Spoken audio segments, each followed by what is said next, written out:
A very good day to all of you. So it is the syllable structure and word stress for today. Syllable, Syllables can be described as having consisting a center which has little or no obstruction of the airflow and sounds are comparatively loud.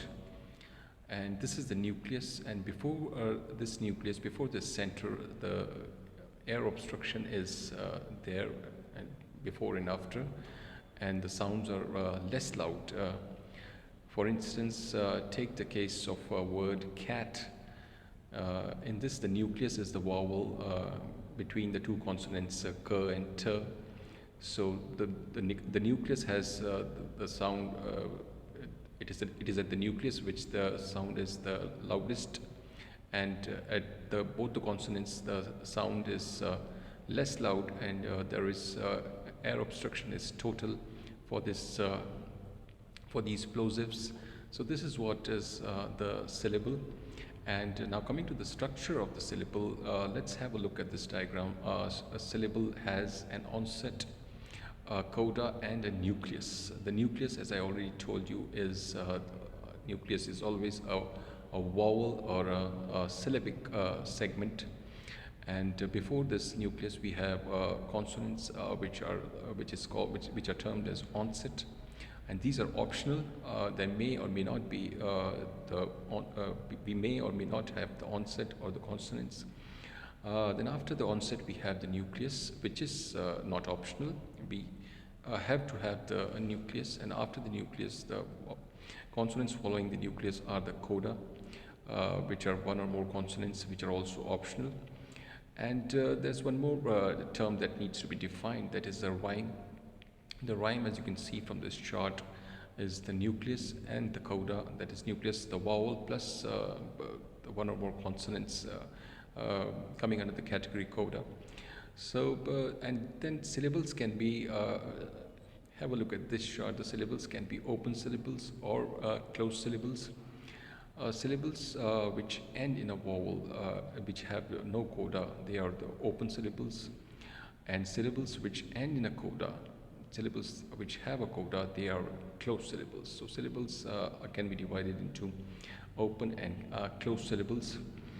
Then this again, we have a phonetic definition which I already gave you, that says that phonetically syllables are usually described as consisting of a center which has little or no obstruction of airflow and which sounds comparatively loud, but before and after that this center there will be greater obstruction of airflow, and the sound is less loud. So I already gave you the example. This is a monosyllable word cat. The vowel a is the center at which the little obstruction takes place, whereas we have complete obstructions to the airflow for surrounding plosives. This is again one more definition, a phonological definition, although it says the same thing. It uses different terminology. That is, it says that there is a nuclear segment in the middle, and there are marginal elements on the sides of this nuclear segment. And nuclear elements are vowels or syllabic segments, and marginal elements are consonants or non-syllabic segments. Again, there is an example of a word paint. In this case, there is a diphthong, which is the center, and the initial consonant p is the onset, and the final consonant cluster n and t, that is the coda. So these are the p and the consonant cluster. These are the marginal segments, marginal elements, and whereas the diphthong a is the nucleus or the nuclear element. This also I told you that I told you already the syllable structure, that onset are the consonants which precede the nucleus, and rhyme is the nucleus plus the coda, whereas coda are the consonants that follow the nucleus. So this is onset, rhyme, and coda. Now here we come to the types of syllables. There are types of syllables starting from a vowel in a word. So you see 4 columns here in this chart, in this figure. Type 1 is just the vowel in the second column, and which is I. This is the English orthography I, and the final column is the phonetic transcript for this English orthography. The second is A, which is the strong A, the indefinite article A. And type 2 is VC, that is vowel plus consonant. Again, the indefinite article N. On the right side is the phonetic transcript, and then the second item that we have is at, and again on the right we have the phonetic transcript. Type 3 is consonant plus vowel, and the word is no, go, and on the right you can see the phonetic transcript. Type 4 is consonant plus vowel plus consonant. So here we have the onset, the nucleus, and the coda. Cat, this example we have already done. And the second word is but. And the right side we have phonetic transcripts for both these words. Type 5 is consonant plus vowel, that is try and grow. As you can see from these words, we have two consonants. Then after these two consonants, we have the vowel. And then again on the right there is the phonetic transcript. Type 6 is three consonants plus vowel, that is spray, spree. Again you can see that the phonetic transcript for this. Type 7, we have three consonants at the onset. Then we have one vowel, the nucleus, and then we have the coda, one consonant following this nucleus. And the examples are spread, scream, and the final column is the phonetic transcript. Type 8 is three consonants followed by a vowel followed by two consonants. Example, strange, script. And the final column has the phonetic transcript for these words. Type 9 is three consonants plus vowel plus three consonants. As you can see, these words strands and strengths. Type 10 is again one consonant plus vowel plus four. We have consonants following this vowel.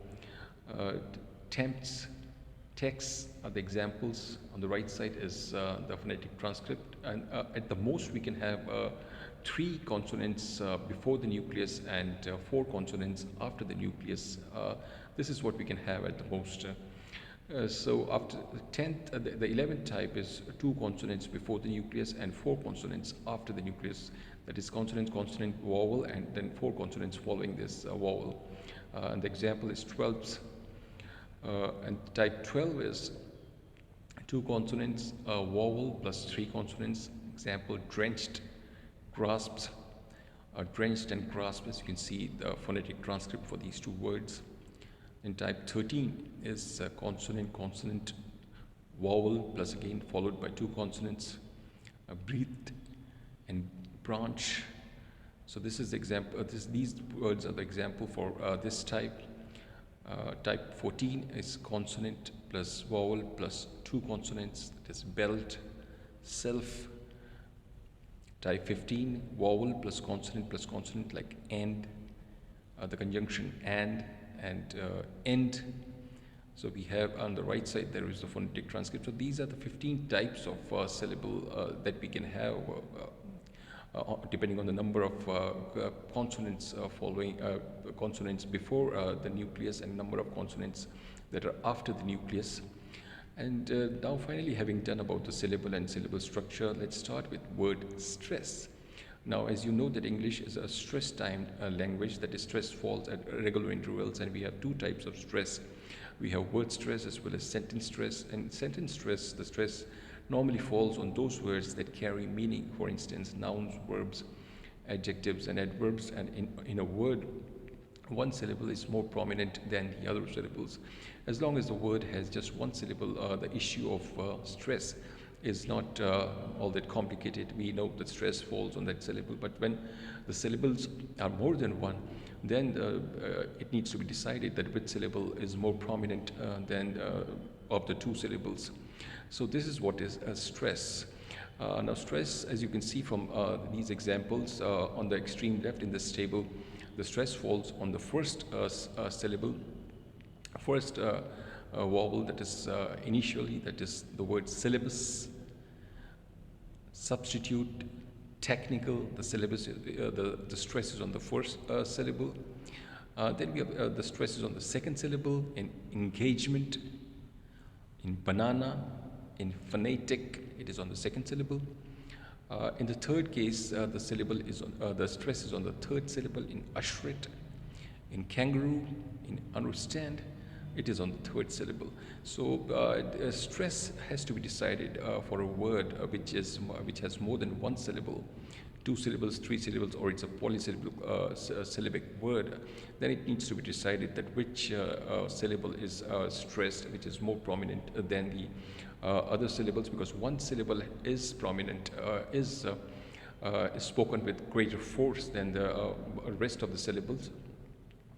So this is what is word stress, and where does this stress fall?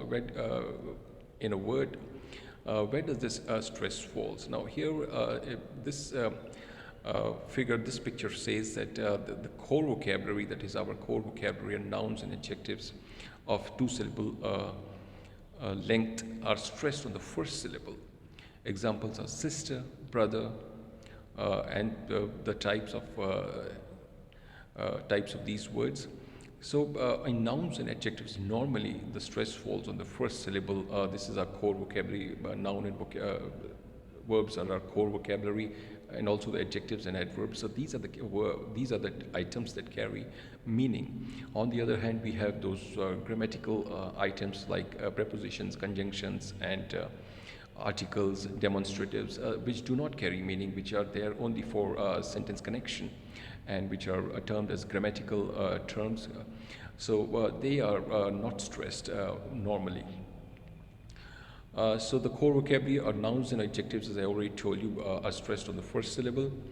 Then prefixes and suffixes are not generally stressed, but there are always exceptions. Exceptions are given here. For instance, bicycle, dislocate, it's stressed. The by is a prefix, so is dis, and they both are stressed. Then we have compound words.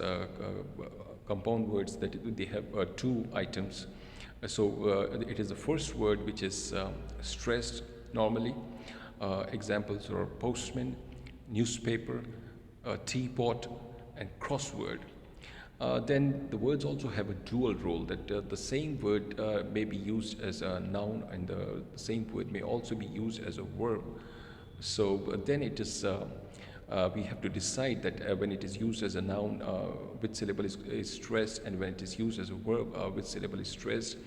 We already have laid down a rule, a general rule, that it is the first syllable in nouns and adjectives that is stressed, but as far as verbs are concerned, it is the second syllable that is stressed. Now let's have a look at this picture, which we have the same word used as a noun and the verb. So what happens to the stress when it is used as a noun and when it is used as a verb?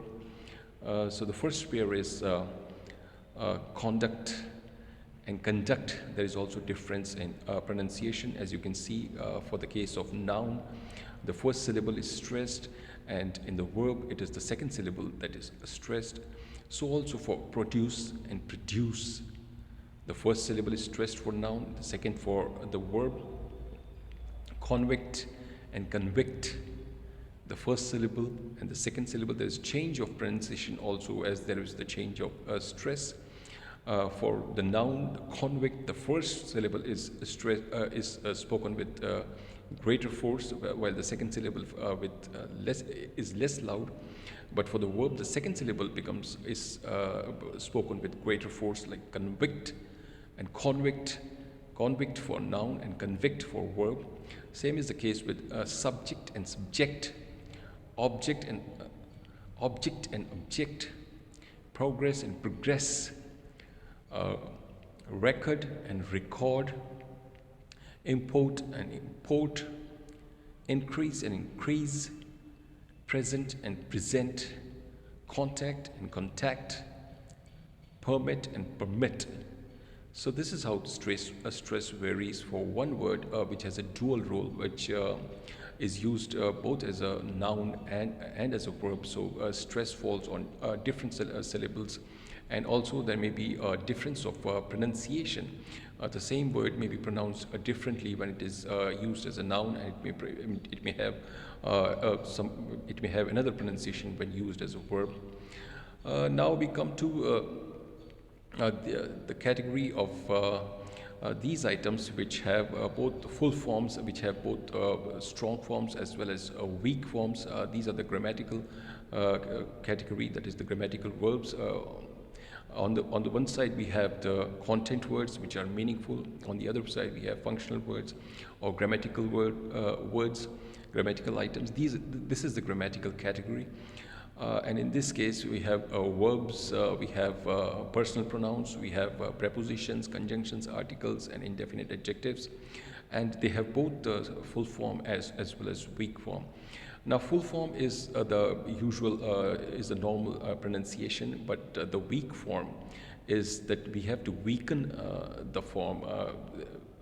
We have to, what is the one vowel has to become weak, and that vowel, the weak vowel, as I already told you in the previous lecture, the weakest vowel is schwa. So the strong vowel is replaced by this weak vowel schwa, and that's how this item becomes weaker. So on there you see three columns. The first is the word am, and full form is am, and the weak form is just the m. That's what, and on the right side is the example of this weak form. That's what I'm trying to say. That's what I'm trying to say. It's not the full form am. Likewise, we have are, is, was. Now see, in the case of was, for full pronunciation, there is a different vowel. And for the weak form, we have the vowel gets changed to the schwa, the weakest vowel. That's where he was born. So likewise, the strong vowels, they are converted, they are changed to the weak vowels when we have to use the weak forms. So this is the case of the verbs, auxiliaries. And here we have the personal pronouns like you. The second column gives you the full form, you. And the third column, you see the difference where this sound, the vowel sound, oo gets replaced by which is the schwa of the weak vowel. How do you do? How do you do? So, in a sentence, these grammatical category, the grammatical items, they are unstressed. They are not stressed. The stress is on the content words. So these words are quickly spoken, and stress is, and the emphasis is on those words which carry meaning. So second pronoun is your. In the first, the full form is your. In the second form, when the weak form, the vowel changes to your. That is a schwa.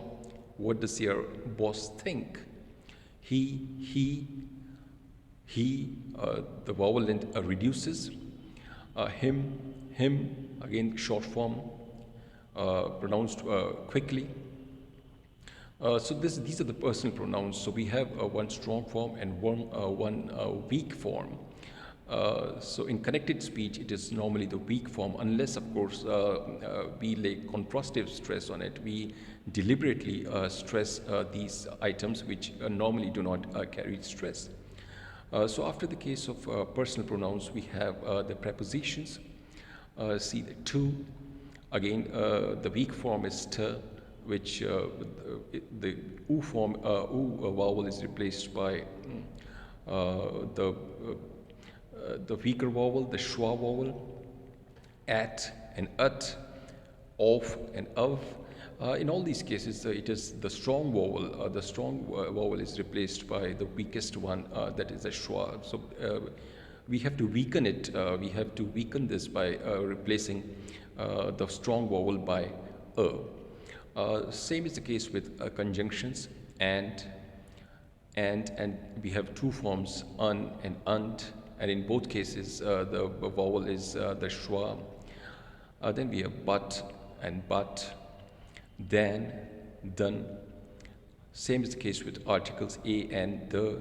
A is a strong form, an is a strong form, the is a strong form, and the weak forms for these are un, and the. Then we have the final category we have of indefinite adjectives like any, ni, short forms, weak forms, saying, some, and some, schwa again, such, such again. We have the schwa, the weak form. So likewise, these strong forms, they have to be converted to weak forms for these grammatical words which are not, which do not carry meaning. And in a sentence, it is the content words, it is the nouns, verbs, adjectives, and adverbs that carry meaning. So these words are spoken comparatively quickly than the content words, and they are also shortened because they do not carry meaning. The main focus is on the content words, the meaning carrying words. So we have completed this word stress today, and in the next chapter, in the next lecture, we'll be doing we'll be starting with the grammar part. Thank you very much.